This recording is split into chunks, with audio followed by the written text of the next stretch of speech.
TDP నేత దేవినేని నెహ్రూ కన్నుమూశారు. కొన్ని రోజులుగా తీవ్ర అనారోగ్యంతో బాధపడుతున్న నెహ్రూ ఓ ప్రైవేటు ఆసుపత్రిలో చికిత్స పొందుతూ తుది శ్వాస విడిచారు. దేవినేని నెహ్రూ మృతితో విజయవాడలో విషాద ఛాయలు అలుముకున్నాయి. టీడీపీ కార్యకర్తలు శోకసంద్రంలో మునిగిపోయారు. నెహ్రూ హఠాన్ మరణంపై అధినేత చంద్రబాబు దిగ్భ్రాంతి వ్యక్తం చేశారు. ఆయన మరణ వార్త తెలిసిన వెంటనే కుటుంబ సభ్యులంతా విజయవాడ నుంచి హైదరాబాద్కు చేరుకుంటున్నారు. దేవినేని నెహ్రూ అసలు పేరు దేవినేని రాజశేఖర్. 1982లో తెలుగుదేశం ఆవిర్భావంతో రాజకీయాల్లోకి వచ్చారు దేవినేని నెహ్రూ. 1995 ఆగస్టు సంక్షోభంలో చంద్రబాబుతో విభేదించి ఎన్టీఆర్ పక్షాన నిలిచారాయన. 1996లో ఎన్టీఆర్ మరణించిన తర్వాత కాంగ్రెస్లో చేరి 20 ఏళ్ల పాటు అందులోనే కొనసాగారు. ఆ తర్వాత రాష్ట్ర విభజన అనంతరం కాంగ్రెస్ తుడిచిపెట్టుకుపోయింది. దీంతో కాంగ్రెస్లో భవిష్యత్ లేదని భావించి గత ఏడాది తిరిగి సొంత గూటికి చేరుకున్నారు దేవినేని నెహ్రూ. 6 సార్లు ఎమ్మెల్యేగా ఎన్నికైన నెహ్రూ ఎన్టీఆర్ హయాంలో మంత్రిగా పనిచేశారు.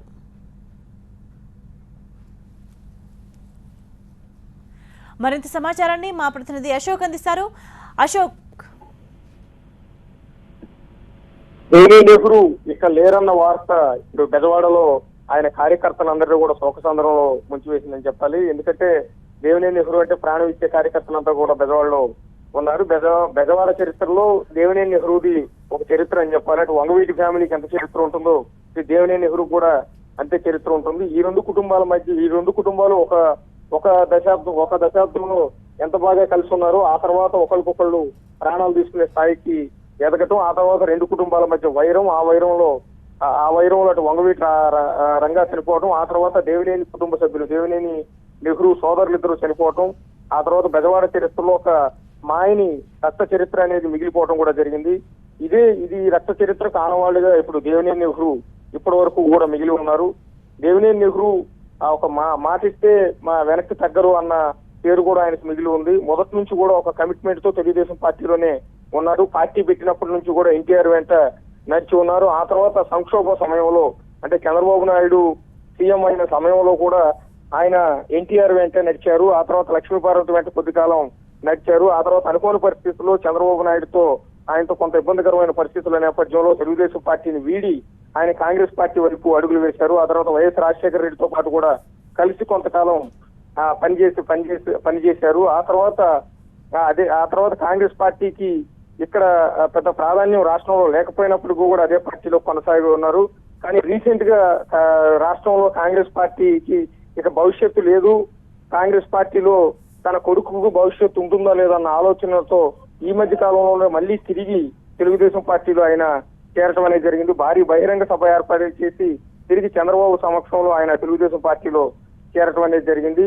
తన కొడుకు దేవినేని అవినాష్ రాజకీయ భవిష్యత్తు కోసమే తన పార్టీలో చేరుతున్నట్టుగా కూడా సన్నిహితుల దగ్గర చాలా సార్లు ఆయన చెప్పడం జరిగింది. వరుసగా 5 సార్లు కంకిపాడు నియోజకవర్గం నుంచి ఎమ్మెల్యేగా గెలిచి దేవినేని నెహ్రూ రికార్డు సృష్టించారు. ఆ తర్వాత విజయవాడ తూర్పు నియోజకవర్గం నుంచి ఒకసారి ఎమ్మెల్యేగా గెలిచి ఆయన రికార్డు సృష్టించడం అనేది జరిగింది.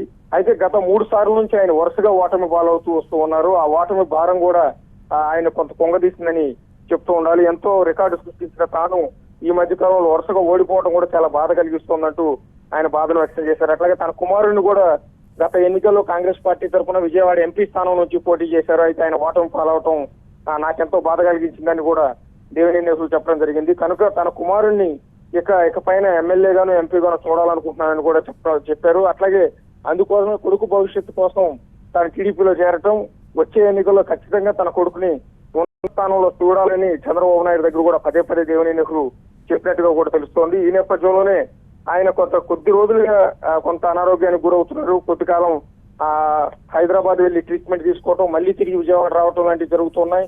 అయితే ఎంత అనారోగ్యానికి గురైనా కూడా మళ్ళీ కోలుకోవటం అనేది జరిగింది అనే సన్నిహితులంతా కూడా చెప్తున్నారు. కొన్నిసార్లు అమెరికా కూడా వెళ్లి ట్రీట్మెంట్ చేయించుకున్న సందర్భాలు కూడా ఉన్నాయి దేవినేని నెహ్రూకి.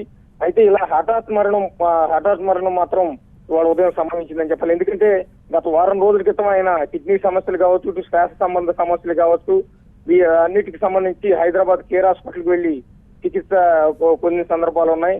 3 రోజుల క్రితం కూడా ఆయన మీడియా ప్రతినిధులతో కూడా ఫోన్ లో మాట్లాడి ఉన్నారు. ఎందుకంటే వంగవీటి రాధాకృష్ణ వంగవీటి సినిమాకి సంబంధించి మరోసారి కోర్టులో పిటిషన్ వేశారన్న విషయం తెలుసుకుని టీవీలో స్క్రోలింగ్ చూసి ఆయన కొంతమంది మీడియా ప్రతినిధులకు నాతో సహా ఆయన ఫోన్ చేసి మాట్లాడుతూ ఎందుకు మళ్ళీ పిటిషన్ ఎందుకు వేస్తూ ఉన్నారు, ఎందుకు అయిపోయిన సినిమాకి మళ్ళీ ఇప్పుడు వేయాల్సిన అవసరం ఏంటంటూ ఆయన ఫోన్ లో అడిగిన సందర్భం కూడా ఆయనకైనా ఫోన్ చేసి అడగటం అనేది మనం ఇక్కడ గమనించాలి. అది కూడా 3 రోజుల క్రితం ఆయన మీడియా ప్రతినిధులు అందరితో చాలా నవ్వుతూ మాట్లాడిన సందర్భం కూడా ఉంది. అలాంటి దేవినేని నెహ్రూ మరొకసారి అంటే ఆసుపత్రి నుంచి డిశ్చార్జ్ అయ్యి ఆయన ఇంటికి వెళ్ళిపోతున్నానని మాతో కూడా ఫోన్ లో చెప్పడం అనేది జరిగింది.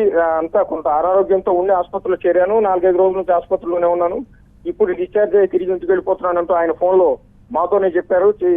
అలా డిశ్చార్జ్ అయ్యి ఇంటికి వెళ్ళిన దేవినేని నెహ్రూ మళ్ళీ వాళ్ళ తెల్లవారుజామున ఉదయం అంటే దాదాపు 5:20 ఆ సమయంలో ఒకసారిగా గుండెపోటుకి గురవడంతో ఆసుపత్రికి తీసుకొస్తున్న సమయంలో ఆయన చనిపోయినట్టుగా డాక్టర్లు అయితే చెప్తూ ఉన్నారు. ఇవాళ ఆయన పార్థివ దేహం ప్రస్తుతం కేర్ ఆసుపత్రిలో ఉంది. అక్కడ నుంచి హైదరాబాద్ లో ఉన్న ఇంటికి తీసుకెళ్లి అక్కడ నుంచి విజయవాడకి తీసుకొస్తారు. విజయవాడలో ఉన్న ఆయన కార్యకర్తలు, తెలుగుదేశం పార్టీ అభిమానుల సందర్శనార్థం గుణదలలో ఉన్న ఆయన నివాసంలోనే ఆయన పార్థివ దేహాన్ని ఉంచుతారని సన్నిహితులు చెప్తున్నారు. రేపు మధ్యాహ్నం తర్వాత ఆయన అంత్యక్రియలు విజయవాడలోనే నిర్వహించే అవకాశం ఉందని సన్నిహితులు అయితే చెప్తున్నారు. Right, thank you Ashok.